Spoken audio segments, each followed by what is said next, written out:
Alright, what is up YouTube fam? It's been a hot minute. Gosh, a lot of things have happened within this last month that I kind of want to talk about. But yeah, I guess we can just go ahead and dive right in.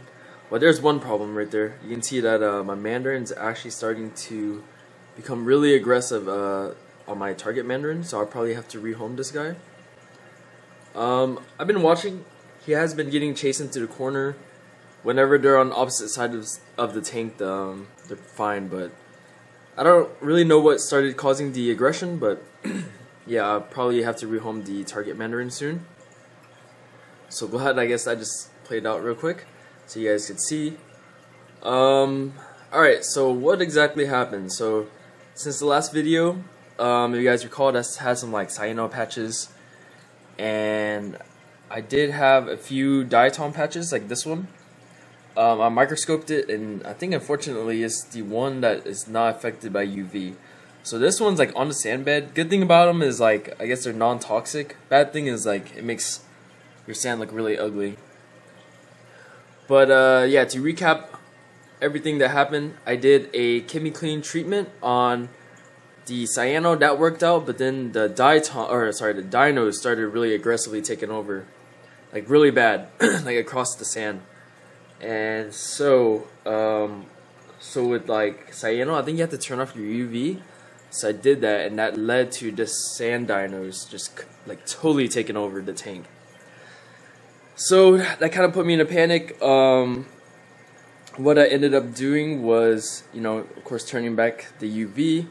I actually went just pure blue in terms of light for like a couple of days, maybe like 5 days.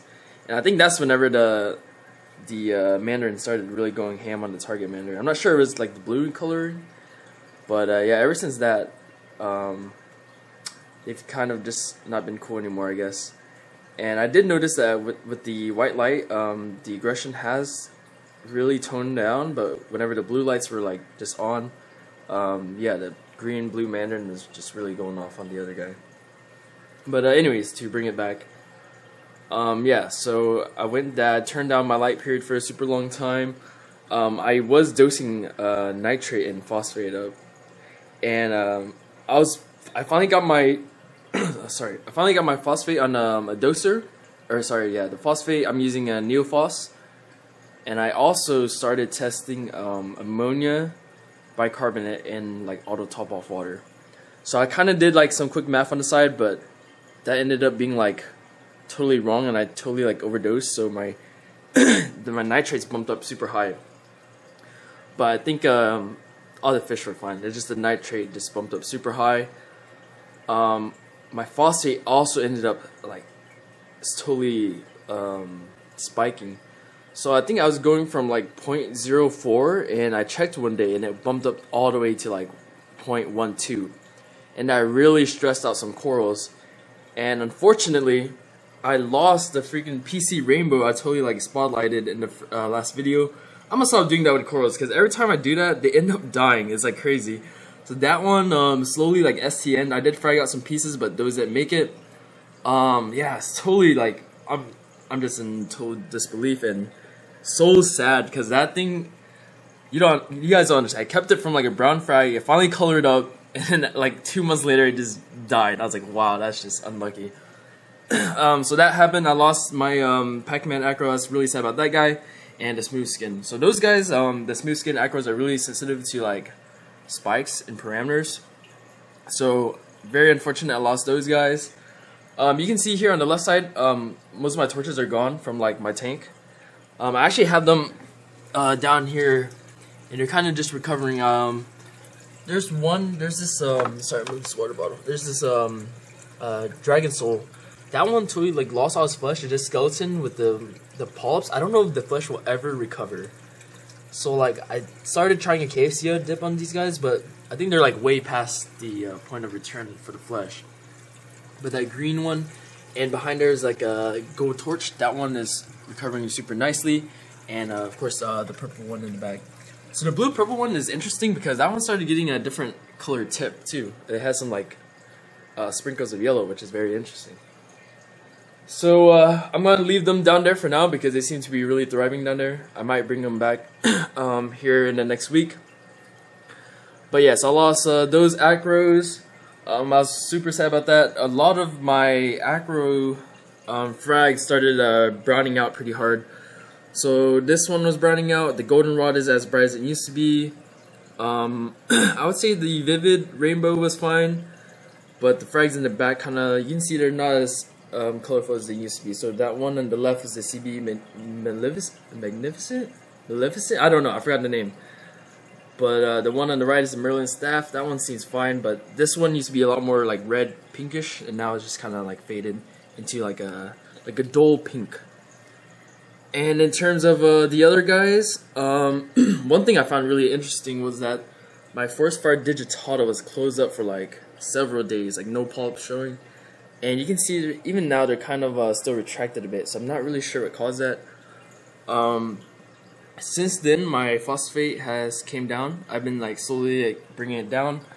I think it's sitting around 0.06 or so. I need to test again, but I'm gonna try to keep it around there because I think that's where the I guess the great point is for this tank. And as for nitrate, I'll keep it around. I'm trying to keep it around 5 to 10. So I'm liking those ranges. So yeah, that little, you can see this little awkward frag here. That is actually what's left of the PC Rainbow, is the base. So I kind of fragged it awkwardly, kind of like vertical, and who knows, we'll see what happens from there. Sorry, I had a little cough going on the side. So, everything else is doing fine. Got the hammers looking super happy. Gonies are super happy. Clowns spawned in this little area again. And actually my, gosh, I gotta show you guys. My Sunkissed bounce. Like the bubbles are like massive now. It's like crazy. This thing is really thriving in this little corner here. In terms of, let me think, cleanup crew. I still do have a few Phyto crabs, but it seems like the small ones that I get don't seem to make it long inside the tank. They last for maybe like 3 weeks and then they seem to die. But the big ones actually do really good in the tank, and you can see one here. It's kind of buried in the sand right there, kind of hiding. But yeah, I found that the bigger ones do a little bit better for me. So I'm not sure what the cause is there, but I just wanted to let you guys know that. Oh yeah, I also forgot to mention, while I was battling the dinos, I was letting stuff grow onto the glass, and dude, it was like covered where I couldn't even see the tank. And yesterday I spent maybe a good like 2 hours like scraping down the like the hard algae or whatever that was growing on. But yeah, it's crazy because I came out today and the tank was looking so nice. Like, it's crazy what not scraping glass would do to your tank. I also wanted to give a shout out to Dinkins Aquatic Gardens. I know they're a company here locally and around the DFW area. You know, there was some drama like maybe a few months ago, but you know, I'm not there for the drama and stuff. I'm just there for the product. I just wanted to let you guys know that if you guys sign up for, I think, the birthday thing, you get $50 to use for like in-store credit. So my birthday was I guess this past Wednesday, or was it Tuesday? I forgot. I think Tuesday, but anyways, so I used that. I actually ordered like this combo right here in the phytoplankton, separate one, but they ended up throwing an extra like Copepod bottle. So wanted to shout out that. Yeah, just kind of getting ready for leaving the trip. To be honest, I have not dosed any Copepods into my tank ever since like the first 2 bottles that I used to seed my tank, and that was like way back then, whenever the blue Mandarin back there was still like a little tiny baby. But yeah, ever since that, the pod population has been fine, and the Mandarins have been happy. But yeah, I wanted to get this just because I was leaving on my trip, so I was gonna probably do 1 bottle for that. I also wanted to do Phyto because I'm just trying out like every single method to maybe try to beat out the dinos on the sand bed. So I've been hydrogen peroxide dosing somewhat at night, and now I'm going to be trying out Phyto. So just anything that could maybe give me the edge. But yeah, that's about it. Alright, so I didn't realize that my camera cut out while I was filming, but I wanted to show you guys this little spawn I have inside the tank. I'm hoping that this isn't one of those anemone pests. It kind of looks like a little like torch or maybe even a hammer. Let me know what you guys think in the comments. It's the only one I like found inside the entire tank, so hoping it can grow into like a little frag size, maybe if it's a torch or a hammer. Crossing my fingers. Alright, so that kind of wraps up this video. I'll be going out of the country for like 10 days, so hope the tank does well. I'll probably be off YouTube for another month. Last but not least, if you guys are in Florida, I'm praying for you guys. Hope you guys get evacuated and are safe. I know a lot of reefers and a lot of stores are actually based out of Florida, so yeah, just hoping for the best, and I will catch you guys next time. Peace.